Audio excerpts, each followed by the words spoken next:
which is probably most of it. Is that YouTuber? I do. I'm going to put it on my YouTube page. What's up, guys? Welcome I back to have a this channel. YouTube page. How about that?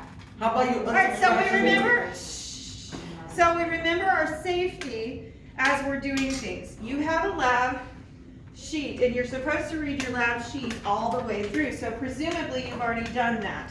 I went ahead and tied my hair back using my safety glasses. I have short sleeves. I have washed my hands. I'm going to do that now while I'm talking to you because we want a clean lab when we start a lab and when we end a lab. Got to have clean hands. And it says that there are lots of compounds made of the same kind of element. And in this case, we're going to use water. What is the chemical formula for water? H2O. H2O. So the H is? What is it? Hydrogen. Hydrogen. And the O is? Oxygen. Oxygen. Which one's bigger, hydrogen or oxygen? Both. Hydrogen? Oh, right, oxygen. Oxygen. Oh. Okay, you guys that have your periodic table out, and I know you do because I know you read the board that says take out your periodic table and your packet. I'll get your packet, but that right now you need to look at your periodic table and put the phone away because you don't want that to go to Mr. Boyd today, right now, because you wouldn't get it back till next week.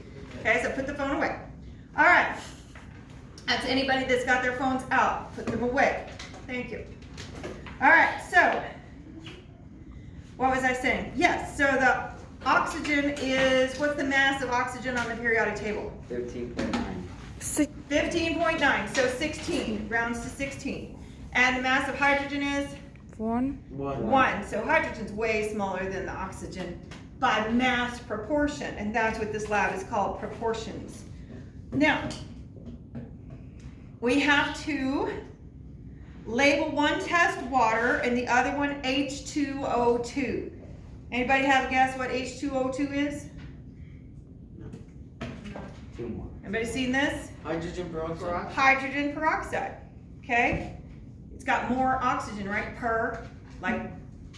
So it has more oxygen. H2O2.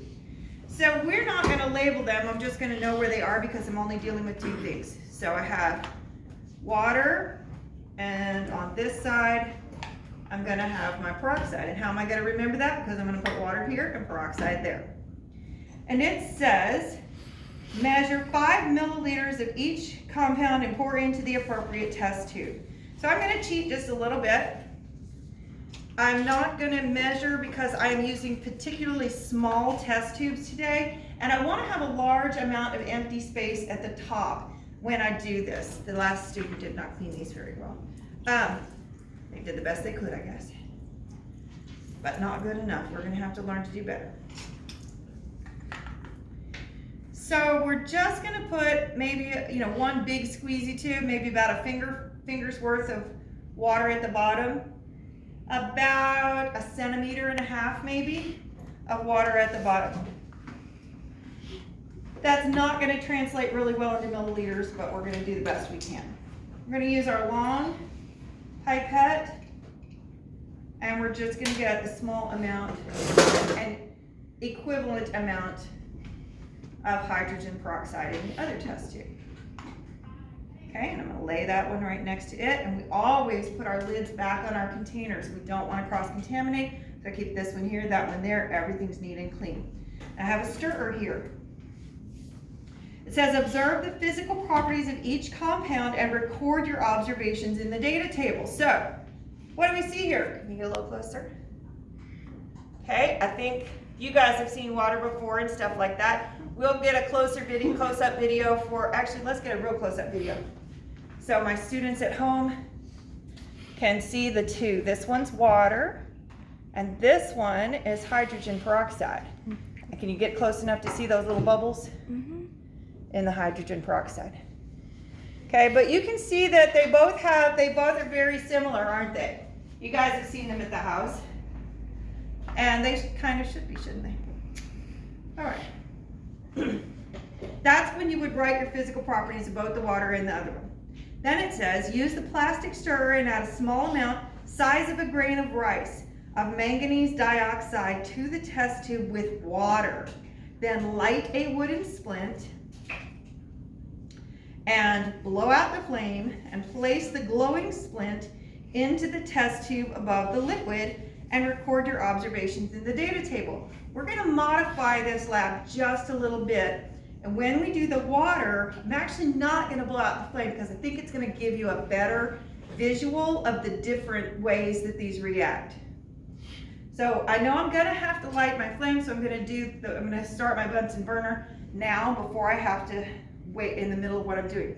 So remember that we turn our gas on first, but we have our striker ready, and you just take care of your business and you put your striker away so we don't play with the striker. Go. Now we take our very small amount of manganese dioxide, and if I had forgotten, I can look, I have my water right there. And it's just a little bit, not a big old scoopful. You see this? Not this. Teeny tiny bit, like on the corner of it, just a little bit. It doesn't take a lot. Then you're gonna hold it over the top and kind of just tap to get it all in there. As I said, we're using a very small amount. And you can see it sort of just settled in the bottom. It's kind of falling to the bottom of the test tube. And if I flick it, you can see it's stirring up really good. Two. And it made some bubbles on the top, but it's not really bubbling. It's just doing its thing. We'll let that sit. Oh. See, and that's why we're supposed to put our lid back on our stuff, but I didn't spill. Almost like I did that on purpose for a lesson, but I didn't. I just should have done it properly. If I was my own lab manager, I would write me up. Okay. Now, I'm gonna hold this. You're gonna hold it firmly, but don't squeeze it really hard. And as I said, I'm gonna go ahead and leave it lit, and we're gonna put this into the test tube, but don't get it wet, so we're not putting it all the way in there. So what happened to the flame when I did that? And you really can't do it twice in a row with the other one, but I can do it with this one. So what happens to the flame? And you're gonna record your observation. Why would that happen? Because we need what do you need to make a flame be a flame? What do you need to make fire? I need fuel, right? I need an ignition source, right? And then I need what? Oxygen. Oxygen, have to have oxygen.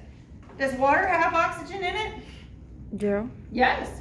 Does manganese dioxide have oxygen in it? Yeah. Dioxide, Oh, yeah, right, yeah. dioxide. Yeah, so it has water in it, oxygen in it, so I wonder why the flame went out. So it must not have had any extra oxygen, huh? That would be my theory. Okay, so now I'm gonna put my amount in there, put it down, put my lid back on my container, so I don't do the same thing I did that last time. So you can see, I'm not even having to move it. And it's already kind of doing its thing. I hope you can see there's lots of little bubbles in there. And I go ahead and tell you that because you're at home and it's hard to see. Then I'm just gonna set it there. Gotta do the same thing with my splint again, only this time I am gonna blow it out. I'm gonna let it burn till it gets nice and glowy, just for a second. Hold it over the sink as I, did you see that? Two. Told it blow it out, I'm tripping. okay? Go Breaking Bad, bro. We'll try it one more time, hang on. Yo, it's that's still blowing. crazy. Woo! Right before Halloween, right? Ah, you just thought I was not a mad scientist. You were wrong, horribly wrong. Okay, so then you would record your observations and read the questions on the back. When it talks about definite proportions, we're talking about, you know, my 2 grams of hydrogen, because I have 2 hydrogens in H2O, and my 16 of the oxygen for H2O, compared to, down lower would be my H2O2. So in that one, you're gonna have 2 different masses. You'll have 2 hydrogens in that one, but 2 oxygens. So you have different masses. And then you have to tell me, how did that difference in that amount of oxygen make a difference in our lab? What's your best guess of why that would have had something to do with what you just saw in this lab. Okay, good to go, thank you. All right.